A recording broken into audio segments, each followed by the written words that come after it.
All right, there's a lot of hype in this movie, Hitman. Was it overblown or was it totally worth it?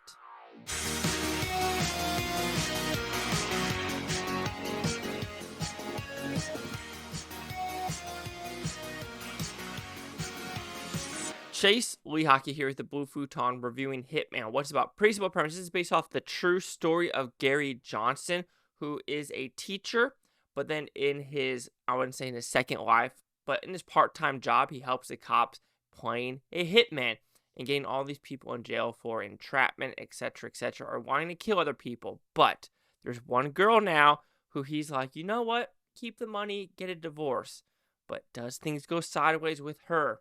Does a love triangle happen? What shenanigans will ensue? Let's find out. So, did I like Hitman?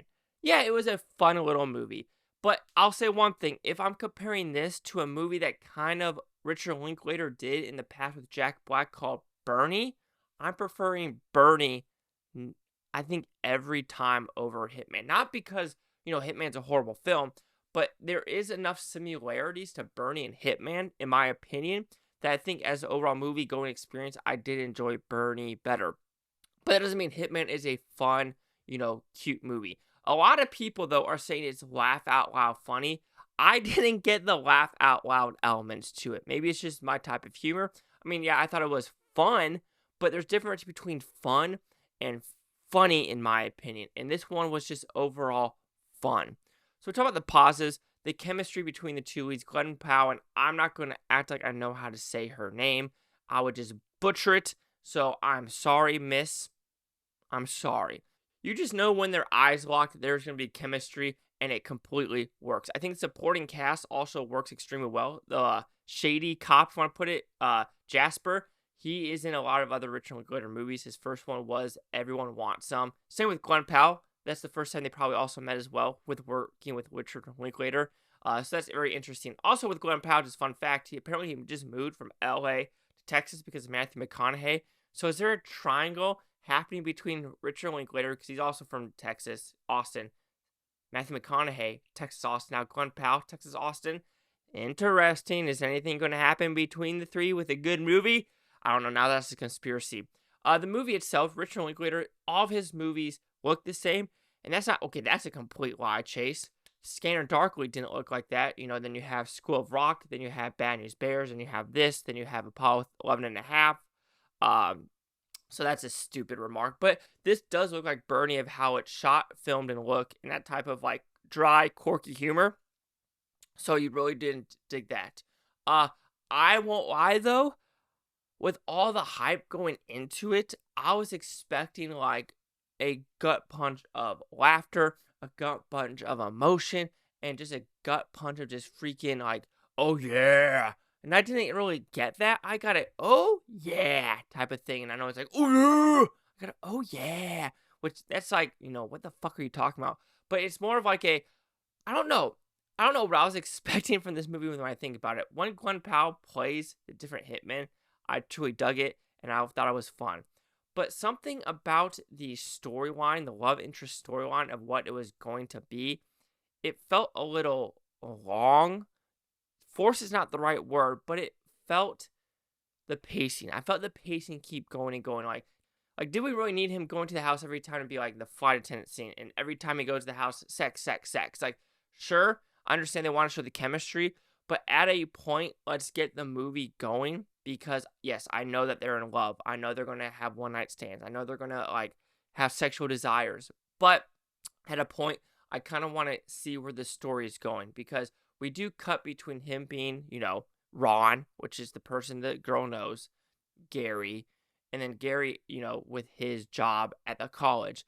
And there are also other elements where they add characters, especially like his ex-wife. Like, they just added her in there for a little bit.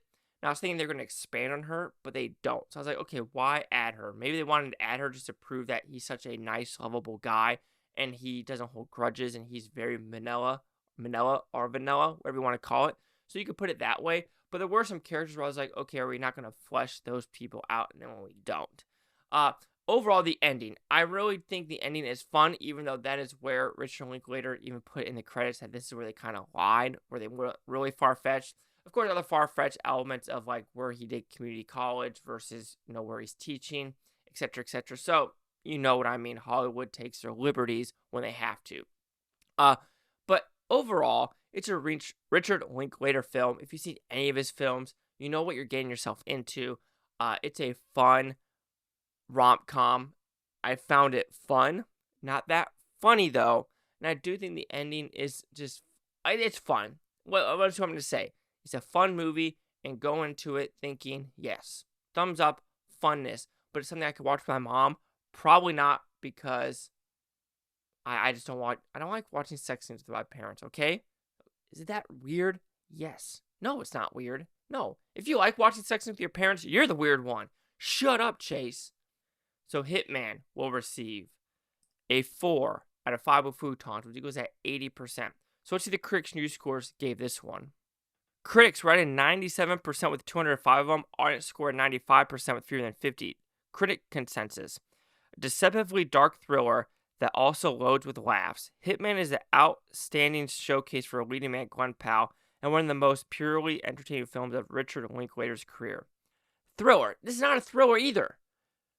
If you want to consider this a thriller, the only thriller-esque part was the last 20-25 minutes of this film.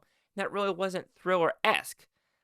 I just think this movie doesn't know, okay, not the movie itself. I think people don't know how to categorize this film. Is it a rom-com? Is it a comedy? Is it a thriller? And let's see what Richard Linklater's is his best reviewed film now. His worst, it looks like, is Bad News Bears. But he did Where'd You Go, Bernadette. That is correct. That was shocking. He also did Last Flag Flying. He's done, actually, Boyhood. That's the one we got the Oscar nominated for. The Before Midnight, like I said, Bernie. Fast Food Nation is his worst. Fast Food Nation is his worst. Wait. Oh, he did. Yeah, but anyway, there we go. 97, 95, 80. Chase Lock here at the Blue Futon. Like, comment, subscribe. I'm one of things Buftontopia. You Buftoners, think watch a great day. I don't care what to take tomorrow, week from month, or a year from every single freaking one of you. Seriously, how would you categorize this film?